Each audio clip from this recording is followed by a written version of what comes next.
for New York and sending a message to the nation. Welcome to this week's edition of New York Now. I'm Dan Clark. We've got a lot to get to on this week's show. Let's get right into it with the news of the week from Bernadette Hogan with the New York Post and Josefa Velasquez from the nonprofit news organization, The City. Thank you both for being here. I really appreciate it. Thank you. So let's talk about everything that happened this week and what's going to happen next week. Let's start with the governor's comments this week. I think something that really blew a lot of people away was it happened on Thursday. The governor said that now restaurants and bars will have to serve food in order to also serve alcohol. So we won't see any more of those situations where people are just going to bars for a drink. They'll have to have some sort of food. Bern, tell me what this means for bars and restaurants, because we were speaking earlier this week, and it really sounds to me like it's effectively closing some bars. Right, exactly. So today the governor announced that statewide bars and restaurants, if a person goes in and they want to get a drink, they have to also order food. Otherwise, the bar or restaurant can't serve them. But this really stems from what we're seeing, a lot of non-compliance and violations of social distancing, especially down in New York City. And last week and this week, we saw violations in some bars close. And we've seen a spike in coronavirus cases in young people, ages 20 to 29, allegedly, which is an interesting sect, but mainly because it's nice out and they've been outside. But this came down today. And also there's now a 3-strike rule. So if bars and restaurants down in the city have 3 strikes against them, they have to close their doors. They're done. Josefa, you live in the borough of Queens right now. Tell me what you've seen down there in the city. Is there this major outburst of non-compliance in bars and restaurants from what you've seen? I know that we're only talking about Queens. You obviously probably travel to other boroughs, but tell me what you've seen down there. I mean, walking through the street, you would hardly know that we were in the midst of a pandemic. There are so many people at bars and restaurants.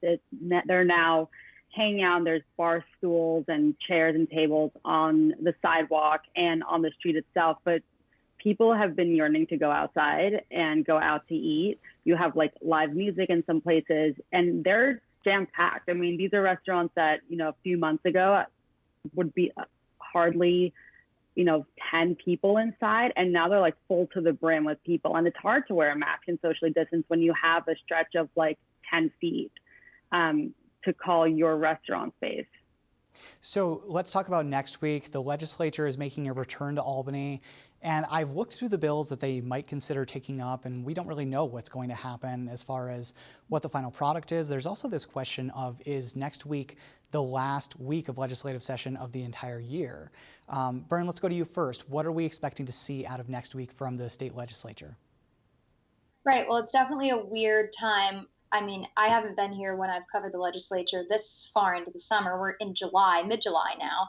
But there's a couple bills that are on the agendas that I've looked at, but one group that I've been concentrating on has to do with nursing homes and adult care facilities.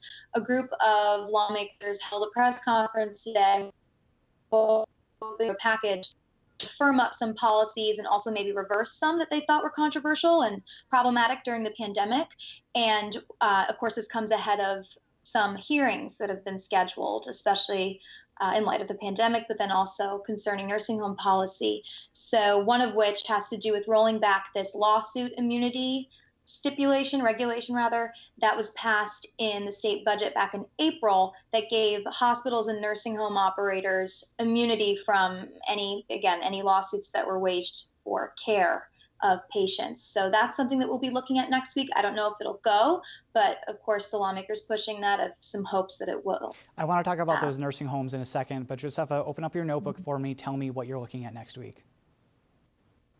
So I think a lot of the stuff that the legislature has to do are small bills that just keep local government going.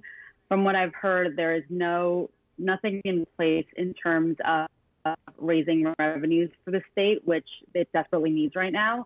As Bern said, there are provisions in the budget that allow the governor to slash funding. And that would, once the governor puts up his proposal, the legislature has 10 days to come back and counteract that. The governor hasn't proposed any funding, so the legislature hasn't yet come up with their plan, but I'm hearing that they are starting to develop wide sweeping measures on how to raise money for the state, given that tax revenues have declined and that people are losing their jobs. So let's go back to nursing homes now, because Byrne, you and I were talking earlier this week about the report that came out last week from DOH that basically said the state was not at fault for any of the nursing home deaths from COVID-19.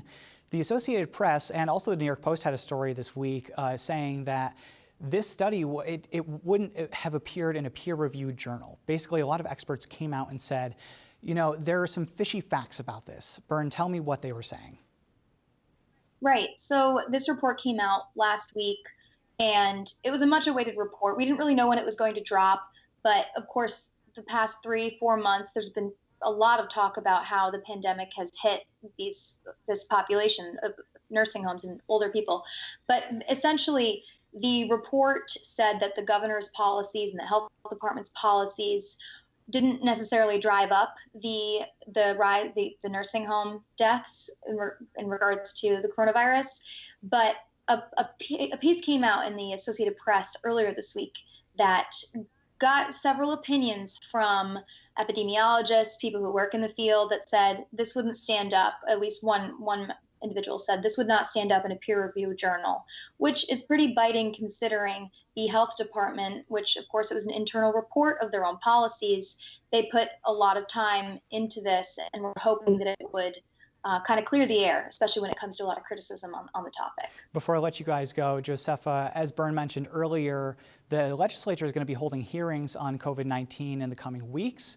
One of those hearings, long anticipated, is about nursing homes in New York State, the handling of nursing homes.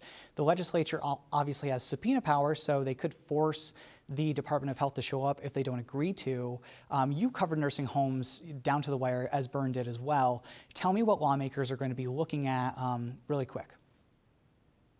So it all comes down to how many people actually died and how many people contracted the coronavirus.